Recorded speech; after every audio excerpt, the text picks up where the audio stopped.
Hi, this is Andre. This is going to be continuation on the video I recorded last night that was about how to set up 8 sequencers in a row that play one after another and how to set up the length knob. And this is part of the series I'm doing on how to build a sequenced glitch sampler in the grid. So this is going to be the next part of the sequencer section. I decided I'm just to show how to add the direction in it because it doesn't take very long. I figure people might want to use that. And one thing too, after I recorded that video yesterday, I realized there's probably a much simpler and more efficient way to set up the length knob than how I did. So I'm going to follow that up on a future video. I don't really feel like getting into figuring it out right now, so I'm just going to continue with this patch like this. And if you didn't follow the last video, you don't really need to. I mean, this is just to do this 8 sequencer setup how I like it, but you don't need to. You can have 1 or 2 sequencers going one after another, whatever you want. And what I'm going to show right here with how to set directions in the grid can be used for any kind of sequencer thing. So it doesn't need to be this patch. So if you didn't follow yesterday's patch, it doesn't really matter. You can still put this whole thing together.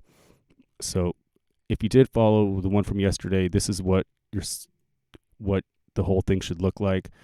I'm going to quickly just kind of make this look a little bit neater so we have a little bit more space to work with on here. So let me just rearrange it, and if you are following along on with from the last video, then you could just kind of make it look like this so it's not all messy. Which ones are these? Here, I'll just put these down here. And one thing that's nice about having all this next to each other is that then if you want to copy another sequencer lane like this, you can just copy the whole thing. And so one thing, if you want to have some more sequencer lanes that are controlled by this whole setup over here, you don't need to copy all this. You could just simply copy the sequencers and the combiners over here, and then that would join them all up for you. So I'm just going to put these over here. But if you do want to have independent length and direction and timing for each lane, then you would just copy this whole selection with the sequencers and the combiners, and you would have another lane with each of the controls. Okay, so last thing, let me just organize this part. Do it like this. Okay, and put that kind of off over here somewhere. So right now, the only part that we've made from the last video that would actually be used in our interface is this section. So right now, we have the global time knob. Oh, wait a second. Do I not have this? Okay, so what we have right now is just these 8 sequencers with the length knob. So right now it's all the way down. So they play one after another. So again, we have the length knob that allow us to do 1, 2, 4, or 8 sequencers. And yeah, again, so I like to do this to have this for each individual kind of bundle of sequencer lanes, so you can get kind of independent control from the different lanes. And then we have just clock dividers and multipliers for the global and for these individual sequencers. So now I'm going to set up the direction. And yeah, again, the way I set up the length with all this, I think is probably not the best way to do it. So I'm going to follow this up later on, but I don't really want to get into it now because I just want to continue on with this series on building the sampler so people can make it without, going back and forth and changing things. Okay, so to begin with here, let's put the direction set up in between the sequencers and the clock multiplier and divider for this section. So the first thing I'm going to do is go to mix and get a split and a merge module. Let's give it 4 inputs. And so what we're going to do is we're going to set up forward, backward, pendulum, and random. And yeah, part of the inspiration for making this kind of sequencer that has the stutters. I mean, it doesn't have the stutters now, but it'll have the stutters, as if you saw from the original patch. So that has like these retrigs and has directions and all this stuff and different clock divisions. Was when I used to use Eurorack stuff, there was this module what the hell was the name of it? I think it was the Varigate from Maleko. Yeah, I haven't used it in a bit because I don't use hardware modular stuff anymore. Um, but yeah, it had all those features, so I was kind of trying to emulate that a little bit when I started setting all this up. So okay, so to begin with, let's let's do this. I can't remember how to move a bundle of cables in the grid, so I'm just going to take an attenuator, put it right there, disconnect it, connect it to here. Now we can delete this attenuator. Let's run this over here. Let's get a value, and let's just call it dir for direction. And what color did we have the rest of those knobs that were purple here? Let me move all this stuff down to where we're working so we can actually see it easier. We'll move it off again later, but just to see what we're doing right now, let's just kind of move these over here. All right, so let's make all of these light blue to match that color. All right, so for the direction, that'll control these. Let's make sure these are on. They should be on nearest, not on linear. And just so we can see easier what we're doing, let's put a label up here and call this direction. All right, and so the first one's just going to be direct, like that. The second one is going to go into reverse. Wait, where is the reverse? No, I don't remember. Oh, yeah, it's right here.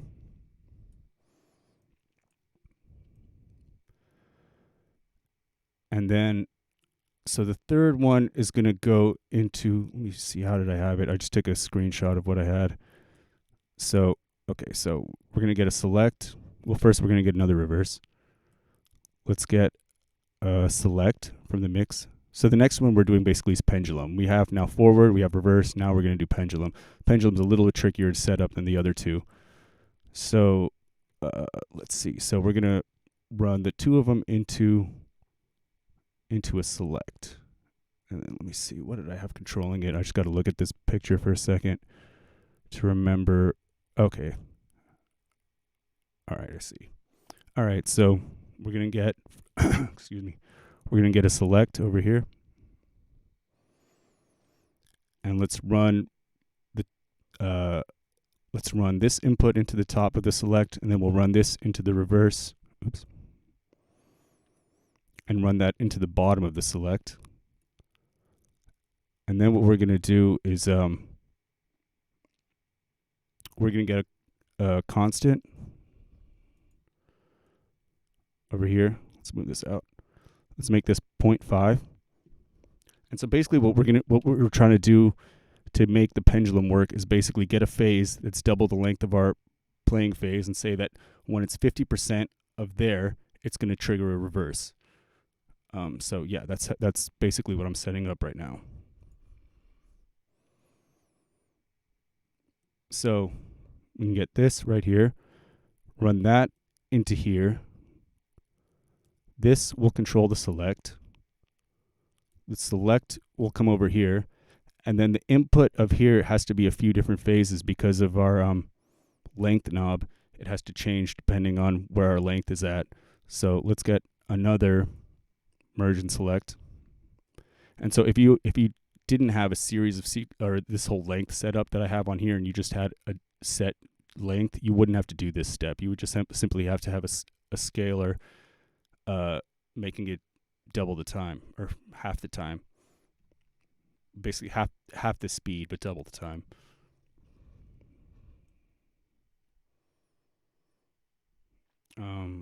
Oops.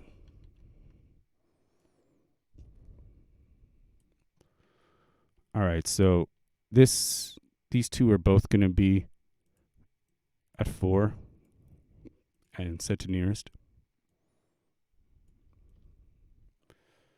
And then let's run, excuse me, let's run the time into here.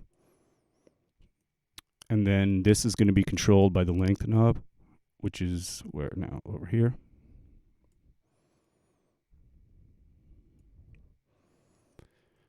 And then now the output of here is going to go into the logic module. And then we're going to get a couple scalars. Actually, I think we need to put a reset also. So let's put a reset over here. And then let's get, we're going to have 3 scalars. This one's going to be 1/4. And if you're wondering how I figured out these numbers, I just kind of played with it till I figured it out. And if you can't see, let me zoom in a little bit. So that's 1/4. 1/2, 2/1. Let's wire these in. This one's just going to be direct because it's 1/1.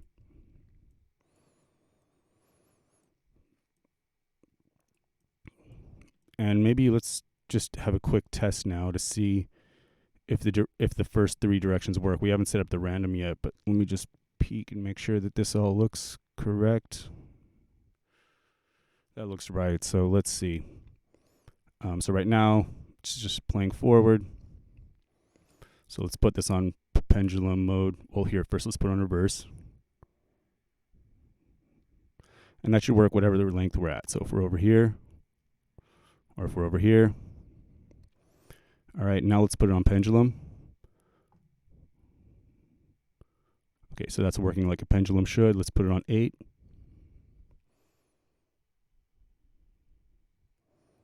Okay, let's put it on 2 and just make sure all this is correct. And then 1. All right, so the pendulum works. And then for the random, I've tried a few different ways of doing this. I think that this one makes sense. I actually just changed it right before I started recording this because I didn't like the way I had the random running before. So I'm going to try this out and see if it works well. Let's get a trig, a sample and hold, and a noise from the random. So let's turn this off. Let's put this on 16, run this out of here, and then run this into the gate input for the sample and hold, run the noise in, and then put it over here. And now,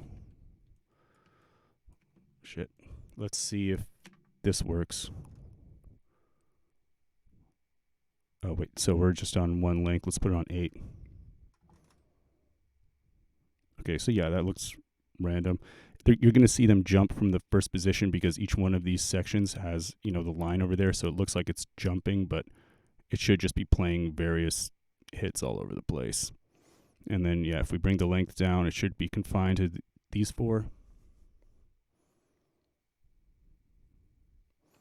Okay, and over here it should be confined to these 2. Or is that's just 1? These should be 2. All right. Okay, so each of these should work now. So basically we have at this position it's forward, this position it's reverse, this position it's pendulum, and that position it's random. And then that's going to work no matter where our length is or what our clock divisions are. Okay, so now basically we have with this setup right here, if I just bring this down here, let me kind of clean this all up a little bit before we get into the next video. I'm just going to move this up here so this is all kind of a little more compact. Okay, and then let's just put this direction right here. And here, let's just put this one right under it. I'm just doing this to kind of have a general neat view. Or, let me put this just to keep it all kind of the same size. Let's just put this over here.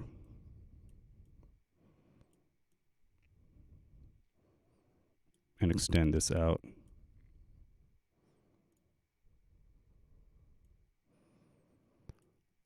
Okay, so basically now we can move that out of the way. And this whole section is our entire control section for the timing of these sequencers. And then down here is just where they're combined. But yeah, now we have basically, we can just use this for as many sequencer rows as we want. We have all these basic features. So yeah, I think that that's going to be that for this video now, and I'm gonna I was going to go into the slicing video, but I think I should just do everything in order the way I had set it up. So I'm going to first set up a gate sequencer and set up the trigs and the probability. And then on the video after that, I'll show you how to slice loops. Yeah, and then even if you didn't follow this video or the last one, you can still do those techniques with other sequencers. You don't have to have like this kind of complicated of a sequencer setup. But, you know, in terms of usability, I like it. And for me, it reminds me, like I was saying, of those kind of Eurorack sequencers where you can have different lanes running in different directions and different times and all that. So, yeah, thanks for watching. Okay, bye.